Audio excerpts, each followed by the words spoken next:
إيه التعريف الأمثل للصحة النفسية؟ جودة الحياة إنه الشخص يبقى عنده من كل حاجة حتة. هل لو أنا شذيت عن المجتمع ده هبقى أنا غير سليم نفسيا؟ يعني إيه علاج معرفي سلوكي؟ يعني إنه الأفكار بتولد مشاعر وبعدين المشاعر بتولد سلوك. اللي قدامي لو عمل أي تصرف بتبقى عيني عليه حادة في النقد أكتر من نفسي. الاستبصار اللي هو الانسايت، اللي هو إن الإنسان يكون مستبصر، يعني مدرك إن عنده حاجة تحتاج إلى علاج. من أول ما بنتولد لحد الوقت اللي إحنا بنبقى فيه بتبقى كأنها طبقات كده فوق بعض. إذا اكتملت المواصفات دي في الشخص من حيث المدة ومن حيث الأعراض يبقى يشخص مرض اكتئاب. فالمشاعر السلبية الصحية بنقول عليها الحزن، المشاعر السلبية الغير صحية دي اللي بتتطور إلى الاكتئاب. إيه السمات اللي أنا أقدر لما أشوفها أحدد ده أو أحكم بده؟ الخطأ بيبقى أحيانا من الطبيب إن هو ما بيوضحش للمريض إيه طبيعة المرض بتاعه وإيه طبيعة العلاج. وإحنا كلنا فاكرين نفسنا أسوية. هو اوريدي حاسس بعبء وحاسس بذنب بدون أي سبب.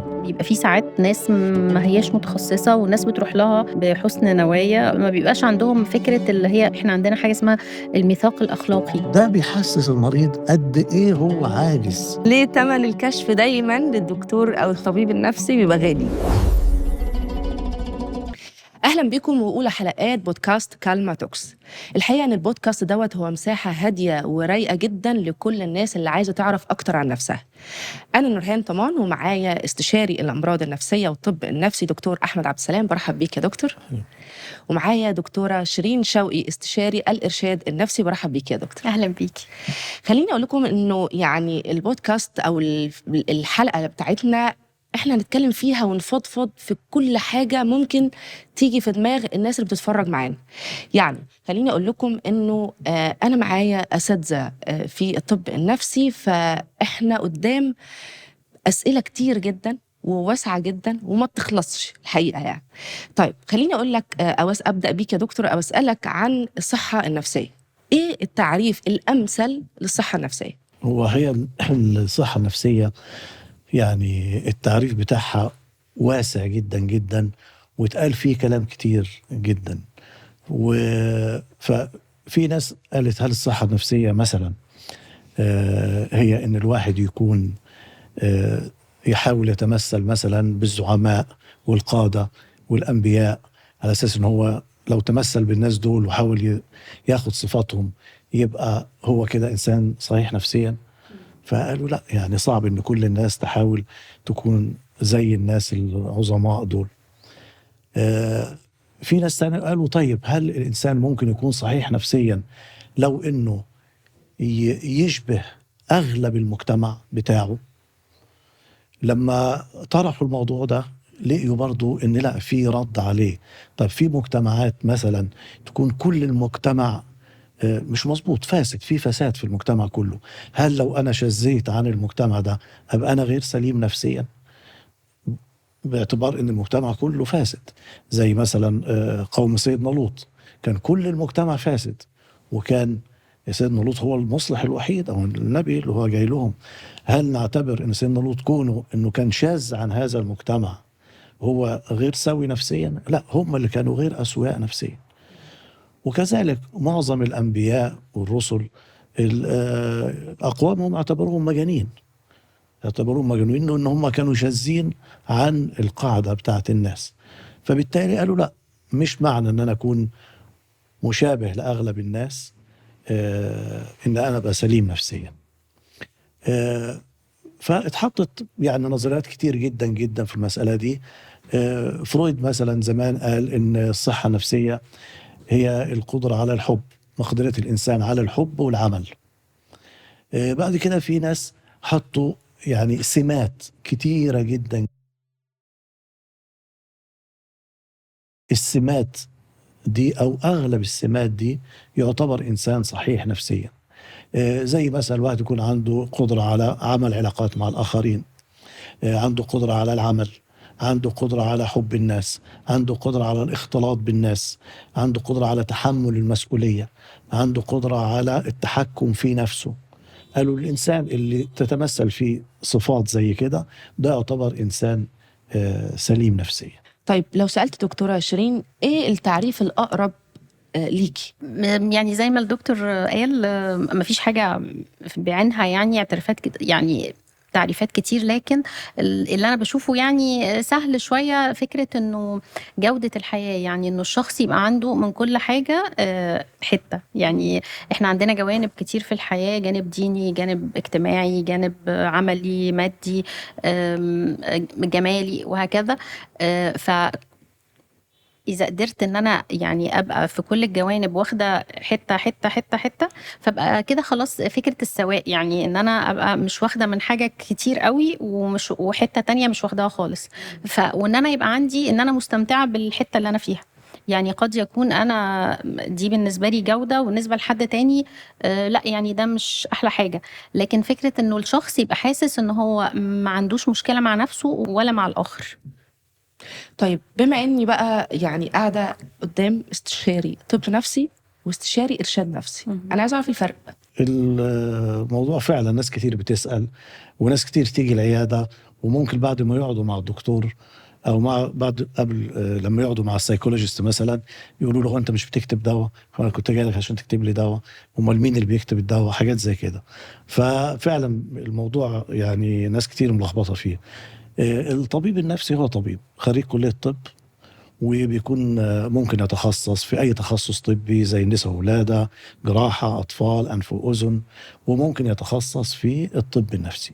وهو العلاج الرئيسي بتاعه بالأدوية، يعني ممكن يعمل جلسات علاج نفسي، لكن العلاج الأساسي بتاعه بيعالج بكتابة الأدوية. أما بالنسبة للمعالج النفسي دكتورة شيرين بقى. قول لنا بقى يا دكتور بقى. الإرشاد النفسي هو عبارة عن إنه أنا بارشد الشخص اللي جاي لي، أخليه يشوف منظور تاني بطرق يعني عدة، منها العلاج المعرفي السلوكي. يعني إيه علاج معرفي سلوكي؟ يعني إنه الأفكار بتولد مشاعر، وبعدين المشاعر بتولد سلوك. فساعات الأفكار بيبقى فيها بعض الأخطاء، فإحنا بنعدل الأفكار دي، فبالتالي السلوك بيتعدل، ويعني المشاعر بتتعدل قبلها والسلوك بيتعدل. فأنا باورّي له يعني المشكلة من منظور آخر. وعندنا طبعًا أنواع كتير من العلاج، بس كلها قائمة على الكلام مش بالأدوية خالص. يعني إحنا أنا الدكتوراه بتاعتي في علم نفس إكلينيكي، ولكن إحنا غير مسموح لنا إن إحنا يعني نكتب أي أدوية أو نتعامل بأي نوع من أنواع الدواء. يعني هنا دوا وهنا وهنا تعديل أفكار، تعديل يعني أفكار. كلام صح كده، يعني أكتر منه نظريات صح كده بنسبة يعني. بنسبة كبيرة. آه. طيب خليني أسأل سؤال تاني وأقول وإحنا كلنا فاكرين نفسنا أسوية؟ يعني هل الناس كلها، كل الناس شايفة نفسها، يعني أنا شايفة نفسي سوية، واللي قدامي لو عمل أي تصرف بتبقى عيني عليه حادة في النقد أكتر من نفسي، صح يا دكتور؟ ولا في ناس بتبقى عارفة إن هي عندها اضطراب فعلا وعندها مشكلة ولا أنا مش سوية دلوقتي؟ شوفي، هو بالتأكيد طبعا بالتأكيد عامة الناس وأغلب الناس شايف نفسه سوي بالتأكيد، يعني مفيش حد هيشوف نفسه مش سوي أعتقد دي من أبداً نعمة يعني. ربنا علينا. ها؟ طبعا ممكن يكون ده من نعمة ربنا علينا.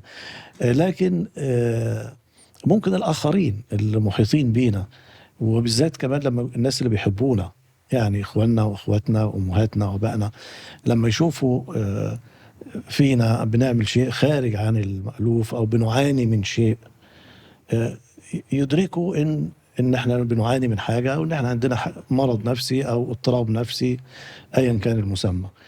وده اللي إحنا بنسميه برضو الاستبصار. الاستبصار اللي هو الانسايت، اللي هو إن الإنسان يكون مستبصر، يعني مدرك إن عنده حاجة تحتاج إلى علاج. أنا عندي مثلا أعراض اكتئاب، لكن ممكن أكون مش عارف، ممكن أكون متهيألي إن في حد عامل لي عمل، عشان كده أنا كل يوم أصحى الصبح وأنا حاسس إني مخنوق وعايز أبكي ومش مبسوط ومش عايز ألبس لأن حد حسدني ولا اداني عين زي ما بيقولوا، واخد بالك. لكن لما أدرك إن لا، إن اللي عندي ده مش حسد ولا عين ولا بتاع، إن ده مرض اسمه اكتئاب وله علامات معينة، ده اسمه استبصار. ان انا كده مستبصر ان انا عندي حالة نفسية واحتاج اني اروح لمعالج نفسي. طيب دكتور، السمات بقى، يعني السمات اللي انا اقدر احدد بناء عليها اقول والله يعني هو في عيب كذا وكذا، بس الشخص ده توتال سوي، يعني بشكل عام هو ما فيش خلل ضخم ممكن يكون واضح ليا. ايه السمات اللي انا اقدر لما اشوفها احدد ده او احكم بده؟ السمات انه الشخص هيبقى يعني معتدل في اغلب الاشياء، ان هو عنده علاقات جيده مع الناس اللي حواليه، مفيش مش جاي بيشتكي قوي من حاجه ولا حد بيشتكي منه للدرجه دي. يعني هو غالبا الشخص اللي عنده مشكله هتلاقيه دايما بيشتكي، يعني بيشتكي زياده، يعني شكاي زياده عن اللزوم، ودايما يشتكي من الناس. لانه بيبقى عنده سوء فهم او سوء تقدير لتعاملات الناس معاه. لانه زي ما قلنا في الاول بيبقى في حاجه اسمها بناء معرفي. يعني ايه بناء معرفي؟ يعني من اول ما بنتولد لحد الوقت اللي احنا بنبقى فيه بتبقى كانها طبقات كده فوق بعض. تربيتنا شكلها عامله ازاي، البيئه اللي يعني حصل لنا فيها النشأة، القيم والمبادئ اللي اكتسبناها من المجتمع ومن المدرسه ومن الجامعه ومن الجامع او الكنيسه او فده بيشكل البناء المعرفي بتاعنا. فده بيخلينا ساعات يبقى عندنا تشوهات معرفيه شويه تخلينا شايفين الامور بطريقه غلط، معتقدين انها صح. بس الناس كلها اللي حوالينا بيبقوا شايفين انه حد مثلا شكوى بتتكرر من نفس الشخص وهم شايفين ان الناس ضدهم، وهم لا، الناس مش ضدهم، هم اللي وجهة نظرهم مختلف. طيب انا لو سألت سؤال ده على مستوى الشخصي، يعني نفسي اعرف اجابته، ايه الفرق ما بين الزعل والاكتئاب؟ الاكتئاب مرض وله يعني بيقولوا كرايتيريا أو مواصفات معينة.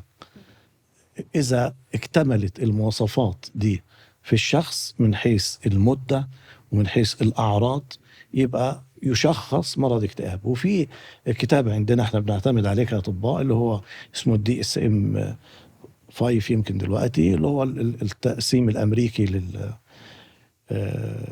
للأمراض النفسية. ده بنشوف الأعراض اللي موجودة، إذا انطبقت على الشخص الأعراض دي من حيث شدة الأعراض ومن حيث الفترة يبقى انطبق عليه المرض، سواء كان اكتئاب. شدة الأعراض والفترة اللي قاعد فيها زعلان أو مكتئب. أيوة. وعدد الأعراض، يعني يقولوا لازم مثلا 3 من 4 أشياء أو 4 من 7 أشياء وانطبقت عليه فيشخص إنه عنده فصام، عنده اكتئاب، عنده كذا. أما بالنسبة للزعل، ان دارج ان تلاقي الناس دلوقتي كل واحد يقول انا مكتئب شويه، انا مكتئب شويه. لا، ده الاكتئاب يعني اذا صح التعبير سميه اكتئاب عادي او الزعل العادي، ما وصلش لدرجه الاكتئاب. وده يعني يعتبر من الاشياء العاديه، يعني رد فعل عادي للانسان. يعني نعتبر ان اللي ما يحصلش عنده الشيء ده يبقى مش طبيعي. يعني كمثال مثلا انت رحتي الواحدة عندها حالة وفاة مثلا ولقيتها عمالة تضحك، او لقيتها عمالة تقول لك مثلا سمعت اخر نكتة مش عارف ايه، تقولي ان في مشكلة عندها. الطبيعي انك تلاقيها بتبكي. انت رايحة الواحدة فقدت وظيفتها، فقدت مالها، طبيعي تلاقيها حزينة ومكتئبة ومتضايقة. يعني بلاش نقول مكتئبة، المكتئبة محتاجة تشخيص، لا متضايقة. فده رد فعل طبيعي. لو لقيتها مش عاملة كده تبقى مش طبيعية. طيب احنا كنا طبعا بنتكلم عن الفرق ما بين الزعل والاكتئاب، او بما اننا يعني رحنا للحتة دي، فممكن على حسب فهمي دلوقتي من عاداتي مع حضراتكم انه الشخص اللي زعلان يبدأ بدكتورة شيرين، ثم لو في اكتئاب شديد او المدة طولت قوي او الامور مش النظرية مش جايبة نتيجة معاه، فهيروح لدكتور احمد. انا كده فاهمة صح ولا؟ يعني بالنسبة هو احنا عايزين بس نفرق شوية انه الزعل ده خلينا نقول انه بنسميه حزن، واحنا عندنا نوعين من المشاعر، يمكن عشان ده تخصصي شوية المشاعر، انه في مشاعر سلبية صحية ومشاعر سلبية غير صحية. فالمشاعر السلبية الصحية بنقول عليها الحزن. المشاعر السلبية الغير صحية دي اللي بتتطور إلى الاكتئاب.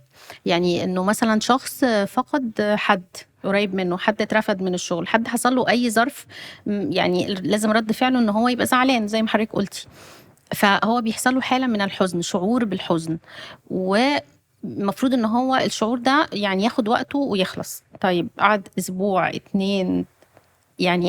يعني اكتر حاجه مفترض ان هو في الحاجات العاديه يبقى اسبوعين ويبتدي الشخص يتحسن. طب فضل بقى شهر و2 و3، لا هو دخل كده في اكتئاب. طيب في عندنا 3 انواع من الاكتئاب، اكتئاب بسيط، اكتئاب متوسط، اكتئاب شديد. انا ممكن عندي اول نوعين من الاكتئاب، بس لازم وتاني نوع وتالت نوع لازم يروح لدكتور احمد. حضرتك بقى اللي بتشخصيه، يعني انت حضرتك لو اللي بتقولي جالي له يعني هو جالك وانا شفت وعدينا على المرحلتين بالظبط. احنا بنعمل عندنا ادوات قياس بنقدر نقيس انهي مرحله من الاكتئاب، ولو هو في المرحله اللي هي الاكتئاب الجسيم لازم نحوله لطبيب نفسي لانه بيحتاج دواء. لو هو في المرحله الاولى او الثانيه لا، ممكن يعني بنعمله جلسات نفسيه، وهنشوف انه مثلا لو هو في المرحله اللي في النص وما تحسنش الوقت، لا بنحتاج ان هو ياخد دواء، فبرضه بنحوله على الطبيب النفسي عند دكتور احمد. محتاج انه ياخد دواء بالظبط. دواء دي بقى يا دكتور يعني حدوته تانية خالص. انا اقول لك، انا على المستوى الشخصي انا بتعامل معاه ان هو بابا فعلا. الدواء اللي انا احس ان هو هيتحكم ايوه في اي حاجه ليها علاقه بمزاجي، بنومي، بردود افعالي، مرعبه بصراحه. يعني انا شخصيا بحس ان هي خطوه محتاجه اصلا، بالنسبه لي انا شايفه ان هي محتاجه جرأه. فهل ادويه الطب النفسي فعلا زي ما احنا بنسمع ان هي بتسبب ادمان؟ يعني ما يعني مش بتجيب من الاخر، يعني زي ما بيقولوا بالبلدي كده، وبتطول وبتتحكم في البني ادم، هل كل ده صح؟ لا، هو دي طبعا يعني فيها مغالطة كبيرة جدا جدا. مسألة ان ادوية الطب النفسي تسبب ادمان، فيها مغالطة طبعا غير مقصودة، لكن بسبب سوء فهم الناس للموضوع، والموضوع العلاج النفسي والأدوية النفسية. فمثلا هديك مثال عشان أوضح لك الموضوع أكتر.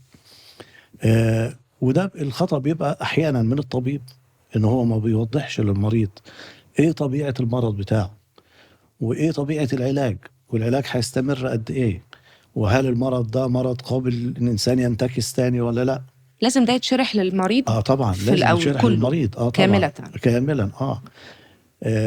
أو يكون خطأ من المريض، إن المريض أخذ الدواء فترة معينة ولقي نفسه تحسن، وبعد كده وقف الدواء بدون ما يرجع للطبيب وبدون ما يسأله. هندي مثال مثلا في مسألة في النقطة بتاعت إن الأدوية النفسية دي بتسبب إدمان. فلنفرض إن واحد عنده، ندي مثال مرض عضوي، واحد عنده مرض سكر وراح للدكتور، والدكتور كتب له دواء سكر، انسولين مثلا، ولا اي دواء بالفم زي الجلوكوفاج والادويه دي. واخذ الدواء، وبعد شهر شهرين بيقيس السكر اتظبط، وكل الاعراض اللي عنده اذا كان عنده تنميل او خلافه كل الاعراض تحسنت تماما، وقال خلاص انا تحسنت. والدكتور ما كانش شارح له اي حاجه بخصوص مرض السكر. خلاص انا تحسنت، راح موقف الدواء. يعدي اسبوع اسبوعين تبدا ترجع الاعراض تاني، والسكر عنده يرتفع و يرجع ياخد الدواء، تروح الاعراض. يبطل الدواء، ترجع الاعراض. هل في الحاله دي نقول ان المريض ادمن الانسولين او ادمن الجلوكوفاج او ادمن دواء السكر؟ فلما بيبطل الدواء بترجع له الاعراض، لان طبيعه مرض السكر ان ده مرض مزمن يحتاج الى علاج فترات طويله، وممكن يكون مدى الحياه. بعض الانواع مدى الحياه، وفي انواع تحتاج فترات طويله.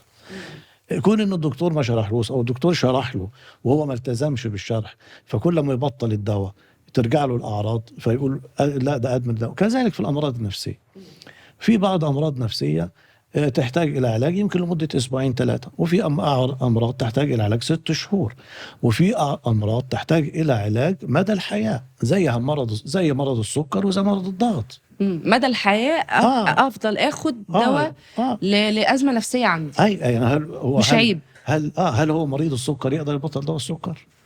هل مريض الضغط يقدر يبطل دواء الضغط؟ ما يقدرش يبطل. طب ليه احنا بنيجي بعد الحاله النفسيه نقول لا ازاي ياخدوا مدى الحياه؟ طب اللي عنده سكر ولا عنده ضغط بياخد دواء مدى الحياه، ما بيقولش حاجه، ما بيشتكيش. ففي حالات تحتاج ان ياخد دواء فترات طويله. فاذا اخذ المريض، اللي بيحصل كالاتي، ان وفي بعض امراض نسميها نوبيه، يعني تيجي مثلا كل فتره، تيجي تنتكس وترجع، احيانا كل سنه في اوقات معينه من السنه تيجي. فلنفرض المريض اخذ الدواء في ناس بتبقى مرتبطه معاه بفصول، صح كده؟ بفصول اخذ الدواء تحسن عليه، وايا كان سوء فهم منه او عدم شرح الطبيب، بطل الدواء، يرجع يجي له الحاله تاني وينتكس تاني. يرجع ياخد الدواء يبقى كويس، يبطل الدواء ويتعب.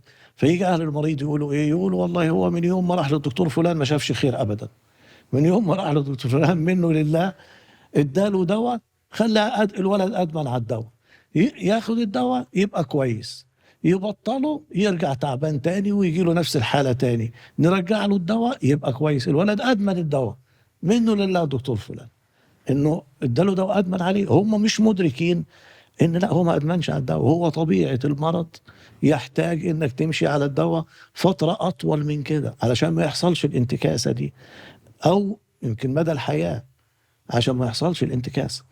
فهنا المغالطه ان مش الادويه النفسيه بتسبب الادمان او كده، لا، هي المغالطه ان الناس، وطبعا اغلب الناس برضو عشان تبقي عارفه، اغلب الناس سواء المريض نفسه او اهل المريض عندهم ميل ان انا او ابني او زوجتي او ما يتشخص انه مريض نفسي. انا انكار، اغلب الناس انكار كده. قصدك، صح انكار.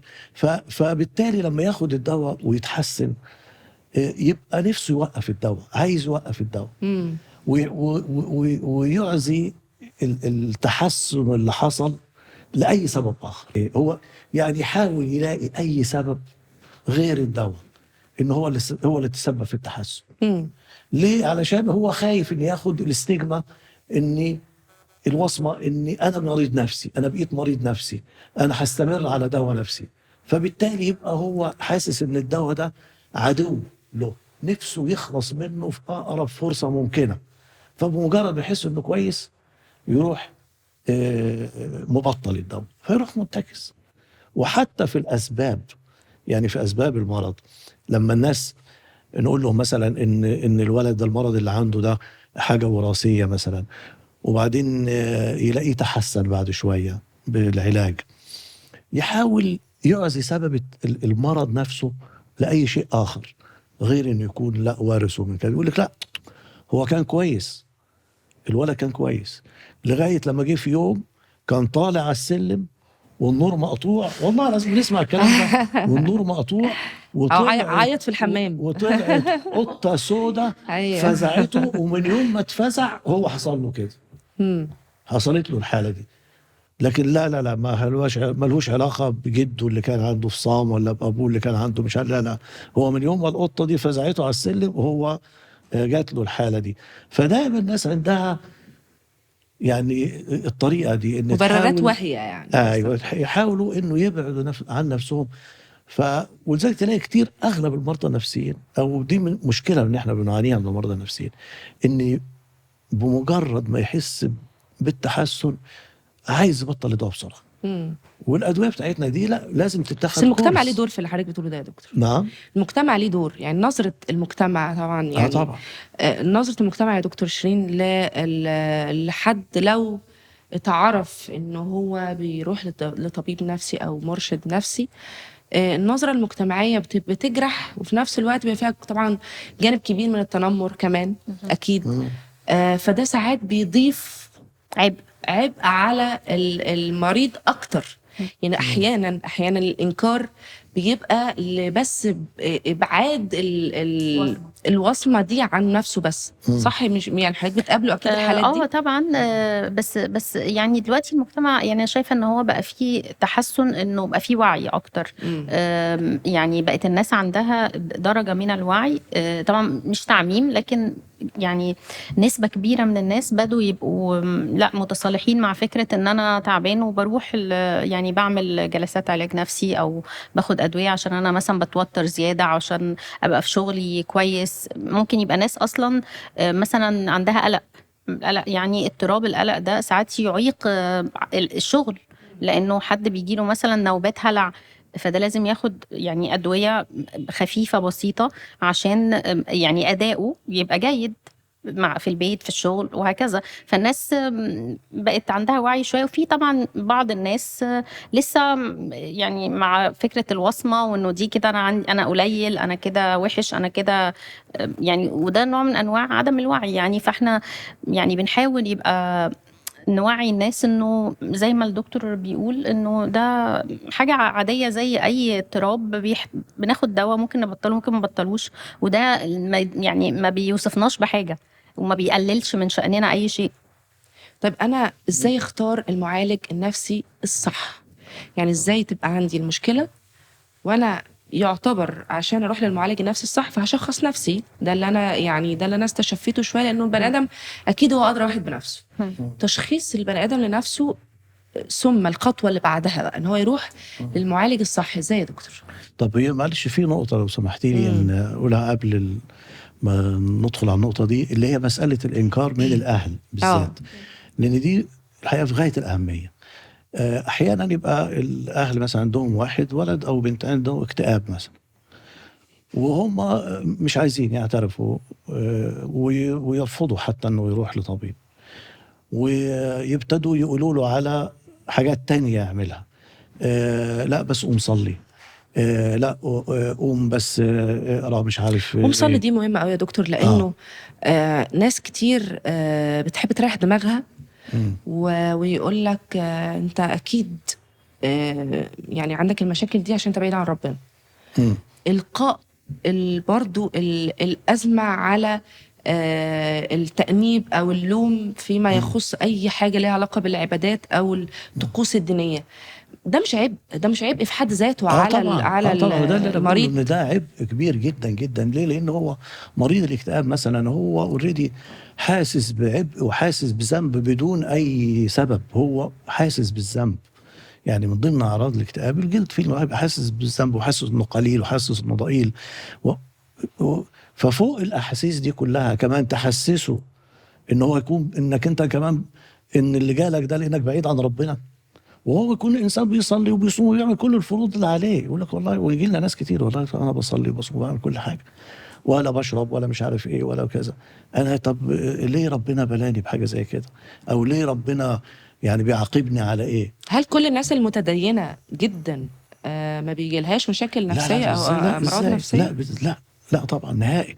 لان المرض النفسي ده هو المرض النفسي هو مرض عضوي بسبب اضطرابات في كيماويات الدماغ.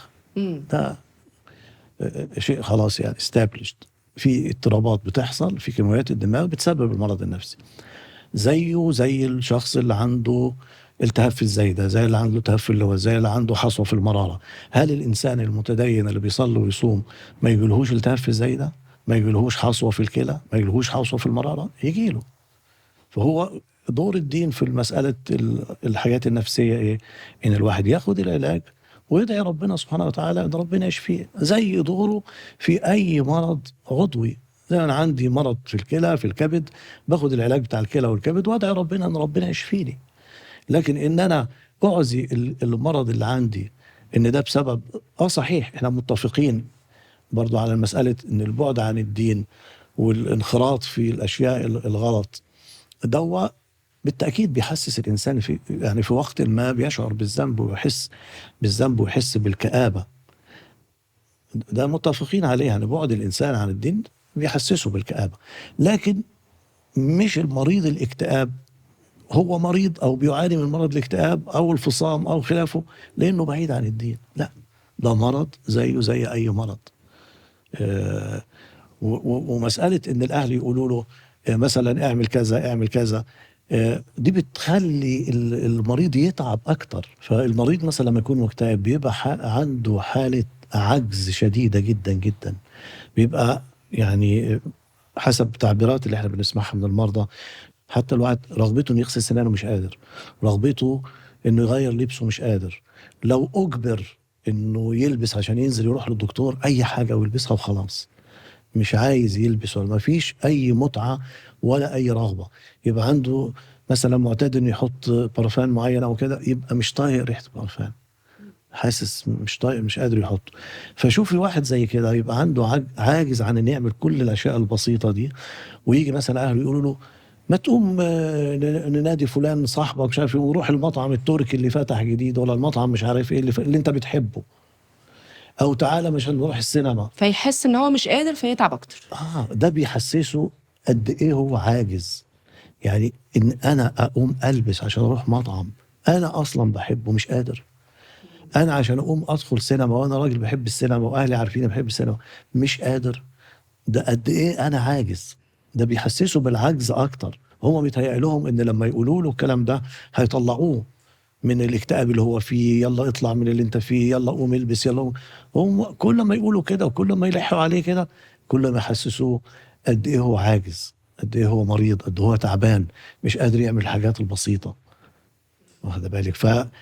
آه، لذلك المفروض ان الاهل يتجنبوا تماما يسمعوا كلام الدكتور، لان في وقت معين لما العلاج سواء كان علاج نفسي او علاج دوائي يبدا يجيب نتيجه، ممكن في الوقت ده يقولوا له اطلع، يكون قدر يطلع من البير اللي هو واقع فيه. طول ما هو واقع جوه البير مش قادر، لما يطلع على حافة البير من بره يقدر يهم ويطلع معاهم. الوقت ده الدكتور بالحس بتاعه بيبقى عارف، ومتابعته للمريض بيبقى عارف المريض كان زيرو مثلا دلوقتي تحسن كذا، تحسن دلوقتي يقدر يعمل كده، يقول لاهله ساعتها حاولوا معاه، حاولوا تخرجوه، حاولوا كذا، يطلع معاه. طيب في ناس بتخاف تفضفض، بمعنى يعني هو خايف يفضفض للشخص اللي قدامه فيستغل الحاجات اللي حكاها له، نقط ضعفه. ايه هي حقوق المريض على الطبيب او استشاري الارشاد النفسي؟ طبعا انا عايزه اسمع الاجابه من دكتوره شيرين، لانه الموضوع احنا شفنا افلام، على فكره يعني شفنا افلام بتتكلم عن انه الدكاتره، في بعض طبعا الدكاتره كانت استغلت مثلا اسرار للمريض الفلاني، او عملت حاجه بناء على حكايه حكاها لها المريض. ايه هي حقوق المريض؟ هقول حقوق المريض، بس هرجعك لحته حضرتك كنتي قلتيها، ازاي نروح لحد متخصص نبقى واثقين فيه. ده من انه لازم يعني اشوف الشخص ده خريج ايه، معاه ماجستير، معاه دكتوراه، متخصص، ولا هو مثلا ما هواش خريج اصلا التخصص ده. لانه بيبقى في ساعات ناس ما هياش متخصصه، والناس بتروح لها بحسن نوايا، وما بيبقاش عندهم فكره اللي هي احنا عندنا حاجه اسمها الميثاق الاخلاقي. اللي هو احنا بنتعلمه وبندرسه، انه اوله ان المريض ده بيبقى له، او حتى لو حد مش مريض يعني حد بيتمني على اسراره، فانه السريه التامه حتى للعيله، الا اذا الشخص ده كان فيه يعني هيبقى فيه خطر على حياته او حياه شخص اخر، ممكن يعني نقول لحد من العيله. لكن طالما ما فيش حاجه يعني هتضر اي حد بطريقه يعني صعبه، لا، هي السريه تامه. يعني الاهل بيبقوا وهم جايين احنا بنقول لهم، حتى بنبلغهم انه احنا مش هنبلغكم باي حاجه تخص ابنكم او بنتكم، عشان دي حاجه خلاص اسرارهم تفاصيلهم. فالسريه التامه ده اول حاجه. فكره ان انا ابقى عندي انصات جيد للشخص اللي بيكلمني، عشان يعني اللي هو لو انا مش مركزه وهو بيتكلم انا كده، يعني هو هيفقد الشغف وهيفقد ان هو عايز يكمل كلامه. ففكره ان انا ابقى عندي انصات جيد ليه لتفاصيله، ان انا كمان ابقى في حاجه اسمها مرآة الخلايا العصبيه، ان انا كل عباره عن ايه مرآة الخلايا العصبيه؟ ان انا ببقى يعني كاني هو شايف نفسه في مرايه. يعني لو انا عايزه اسمعه هو حاسس بده، يعني هو واصل له ده. لكن لو انا مش عايزه، هو برضو بيبقى واصل له ان انا بعمل شغله وخلاص، او يعني بخلص انا مش سامعه كويس. وان انا اديله وقته كمان، يعني ما ينفعش ان انا حد جلسه نفسيه تاخد مثلا ربع ساعه، لا، يعني بتبقى من ساعه لربع، من 45 دقيقه لحد ساعه، عشان اعرف افهم، احلل، الاقي حلول، وهكذا. بنشوف بقالنا سنين موضة أو حاجة كده طلعت على مواقع التواصل الاجتماعي كتير وبيجات كتير وحاجات كتير، اسمها التنمية البشرية. التنمية البشرية شفنا طبعا أساتذة فيها، وشفنا دكاترة بيتكلموا فيها، وشفنا ناس يعني ممكن ما تبقاش دارسة قوي، بس أنا لايف كوتش. الفرق أو إيه اللي يخلي، أو خليني أعيد صيغة السؤال تاني أحسن، التنمية البشرية بتعالج إيه أصلا؟ يعني طبيب التنمية البشرية ده بيعالج إيه؟ وايه الفرق لو احنا بقى نرجع لاول الحلقه دي؟ انا سالت حضرتك ايه الفرق ما بينك وما بين دكتوره شيرين، ممكن نحط معاهم الثالثه بقى، التنميه البشريه. اتفضلي. اتفضلي. التنميه البشريه يمكن هم غالبا ما بيبقوش اطباء، آه. يعني بنسبه كبيره ما بيبقوش اطباء، بيبقى يعني طبعا مش هنعمم، في منهم ناس جيدين جدا، ولكن الناس اللي هم بيدرسوا دراسه بوقت طويل، سنه وسنتين، عشان بيدرسوا بعض يعني نظريات من علم النفس، وبيدرسوها بطريقه يعني متخصصه وتفصيليا، وبيتعالجوا، يعني بيبقى عندهم بعض المهارات بتاعه علاج معرفي سلوكي مثلا، بس هم بيسموها برمجه عصبيه لغويه جوه التنميه البشريه. لكن اللي حضرتك بتتكلمي عنهم بقى بيبقوا مثلا حد راح خد كورس اللي هو النصب، يعني ممكن ممكن اقول انه هو احيانا ما بيبقى بيبقاش نصب. عارف انه هو بيبقى فاكر انه فهم. يعني هو يعني للاسف كتابين يعني. بيبقى فاكر انه انا كده فهمت كل حاجه، فممكن ياخد كورس اسبوع 2 شهر، فيقرر ان هو يعالج الناس، وهو غالبا بيبقى رايح عنده مشكله وعايز يعالج مشكلته، وزي ما احنا قلنا هو مش عايز يتوسم انه راح لطبيب نفسي او يعني محلل نفسي او فلكن يعني عشان ما عممش انه في ناس جيدين، بس اللي بيدرسوا الدراسه على مدى يعني محترم، اللي هو بيبقوا فاهمين ايه يعني تفاصيل النفس البشريه، وانه ينفع اقول يعني ينفع ساعات الناس بتجينا من عندهم ترومات يعني دخلوهم في مشاكل وما عرفوش يخرجوهم. يعني مثلا يقول له احكي لي بقى من وانت صغير ايه يعني مثلا مدرسه التحليل النفسي احنا بنسبه كبيره بطلنا نتعامل بالطريقه دي عشان او شازلونج بقى يعني هي دي اثبتت على حاليا انه بتعمل مشاكل، يعني بتعمل مشاكل للناس، لانه ساعات بيروحوا في حتت مش عارفين يخرجوا منها، بس حتى لو رحنا حد حكى لنا حاجه احنا بنعرف نخرجه منها، لكن لو حد مش متخصص هو دخله مش عارف يخرجه، فبيجي يحصل لحد مثلا نوبه هلع، مش ويقول له ايه طب لا روح اشرب. هو طبعا نوبات الهلع دي فرصه ان احنا نقول برضو ان نوبات الهلع هي مش بتموت، لكن هي بتدي شعور للشخص ان هو هيموت دلوقتي حالا، فده بيعمل له يعني بتبتدي تعمله مشكله، انه خايف يتكلم تاني او خايف يروح بيبتدي يحصل له حاجه اسمها تعميم، ان انا رحت لواحد وعمل لي كده فانا مش هروح لحد تاني، فالمشكله بتكبر اكتر. فلو حد راح للايف، لانه مش كل المشاكل بتحتاج ولا طبيب نفسي ولا معالج نفسي ولا ارشاد نفسي، لا في مشاكل ممكن واحد يعني لايف كوتش يحلها لو هي مشكلات بسيطة. يعني مثلا حد عنده ما عندوش تواصل جيد، ممكن يعني لو حد متخصص كويس يعرف يقوله. لو حد عنده مشاكل بسيطة ما عندوش مثلا نمط شخصيته مثلا اللي هو انطوائي شوية، بيعلمه ازاي هو ينفتح ففي حاجات ما بتحتاجش ان هم يقولنا، بس الفكرة ان احنا نسأل، يعني نسأل حضرتك متخرج من فين، مش عيب ومش غلط، مش غلط خالص ان انا اسأل قبل ما اروح الشخص ده يعني شهاداته من فين، قد ايه تخصصه الاصلي ايه. بس انا ليه قلت نصب؟ علشان الموضوع بيبقى فيه فلوس كتير قوي بتتاخد قصاد الكلام ده حقيقي، وما بيبقاش فيها علاج جودة، ما بيبقاش فيه حاجة في الاخر. فعشان كده انا استخدمت مصطلح نصب، لانه التحكم في مشاعر الناس، يعني سواء كان، مش عايز اقول دكتور لان دكتور في الغالب مش مفروض يبقى يعمل ده، بس بما انه مش متخصص فالشيطان ممكن يخش من الحتة دي، انه انا بعرف اعالج فهاتفوا. بمناسبة بقى الكلام ده كله، انتوا ليه غاليين في كشوفات؟ ليه تمن الكشف دايما للدكتور او الطبيب النفسي بيبقى غالي؟ والله مش مسألة غالي، لا. يعني في ناس بتقول لك الفلوس اللي راح ادفعها يعني هتبسطني، يعني ما اروحش عشان الفلوس اللي هدفعها هتخسرني وتضايقني. لا، هو الطبيب النفسي يعني احنا بنقعد مثلا في الجلسات بتاعتنا مش اقل من ساعه، واحيانا نقعد اكتر من ساعه، يعني ما نقعدش اقل من ساعه مع المريض. باقي التخصصات ممكن يقعد معاه 5 دقائق و10 دقائق اذا طول. صح. فاحنا يعني في وقت طويل يعني. حلو ردك الحاضر ده يا دكتور، عشان انا دخلت لك السؤال المفاجئ انا عارفه، فبس ردك كان حاضر. ساعه حلوه، ساعه يعني تمام. والله مش اقل من ساعه بنقعد مع المريض، يعني حد ادنى ساعه، 45 دقيقه لساعه يعني. باقي التخصصات لا، ما بيحتاجش يعني يعني الوقت اللي احنا بنشوف فيه مريض واحد او 2 مرضى، ممكن في تخصص ثاني يشوف فيه 7 و8 و10 مرضى. مم. فيمكن هو ده السبب يعني طيب احنا اتكلمنا عن الصحة النفسية واتكلمنا عن التنمية البشرية واتكلمنا عن فروقات كتير.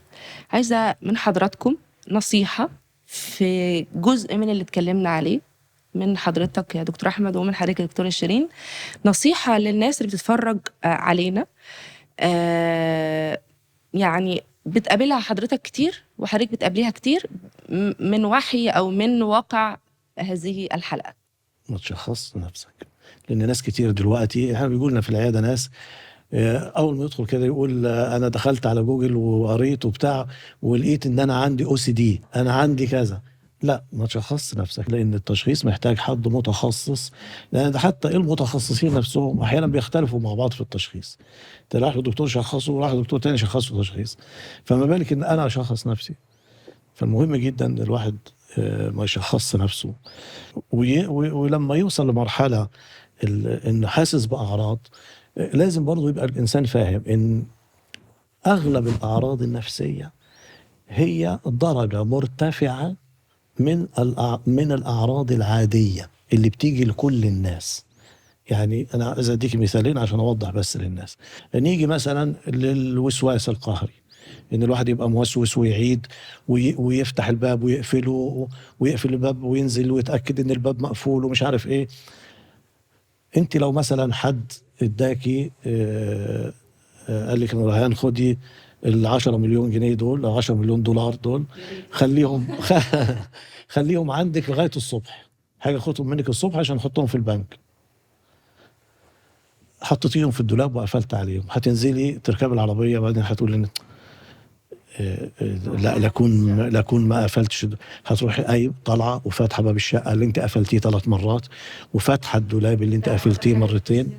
اه اه دايما بيجي في دماغنا ان احنا ما قفلناش مثلا وتتاكدي انك قافله على وتقفلي تاني وتقفلي باب الشقه تاني ليه؟ لان المبلغ كبير ومش بتاعك وحد بيستأمنك عليه، فوسوستي.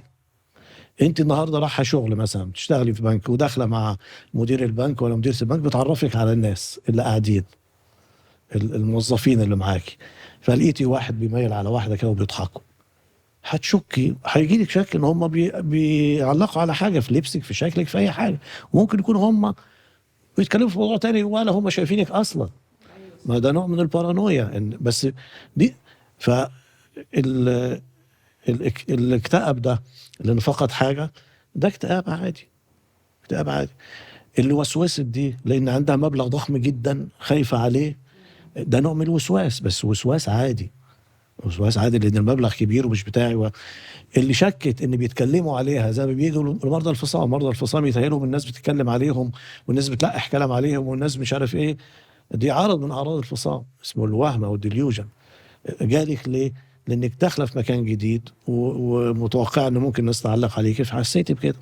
فكل الاعراض النفسيه لو قعدنا نعدد الاعراض النفسيه هتلاقيها كلها عباره عن مستوى عالي من الاعراض العاديه، من المشاعر العاديه اللي بتيجي للناس. فمش بمجرد ان انا اشعر بحاجه لا اجري على الدكتور، لا خليني اشوف المشكله ايه الاول، واقعد مع الناس اللي حواليا اللي بيحبوني بحبهم، اعرض عليهم المشكله واحاول انا اشوف المشكله دي هل في نفسي ولا في الحاجات اللي حواليا. اذا عجزت خالص ولقيت نفسي مش قادر وان المشكله دي بدات تاثر على حياتي وعلى شغلي وعلى علاقتي باهلي وعلاقتي باصحابي وعلاقتي بالاخرين، يبقى ساعتها اروح اشوف طبيب او معالج نفسي. طب يعني نصيحة حضرتك للناس اللي تشخص بيتفرجوا علينا نفسك. ما شخصش نفسي، صح كده؟ ما تشخص نفسك. وبرضه في نفس الوقت ما اجريش على الدكتور بسرعة، لا استنى شوية. استنى شويه. دكتور شيرين؟ انه الواحد يعني يبقى عنده نوع من انواع الامتنان للحاجات اللي يمتلكها، لانه في الوقت اللي احنا فيه يعني فكرة وسائل التواصل الاجتماعي وكم عرض الاشياء اللي الناس بقت غصبا عنها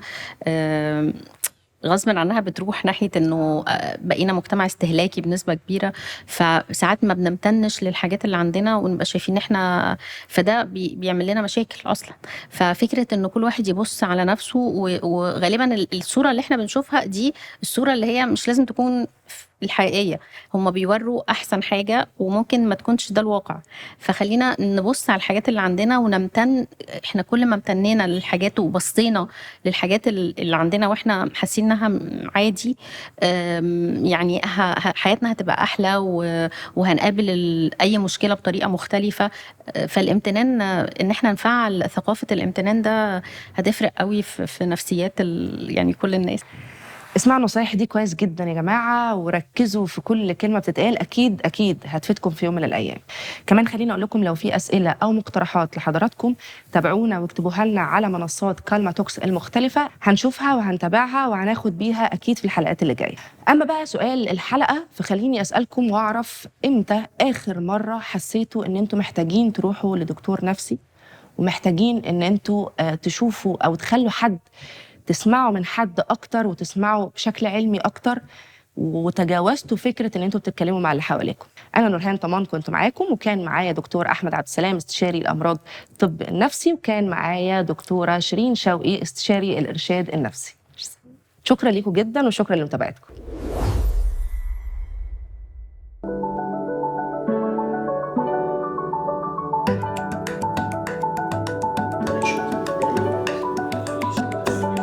صوتي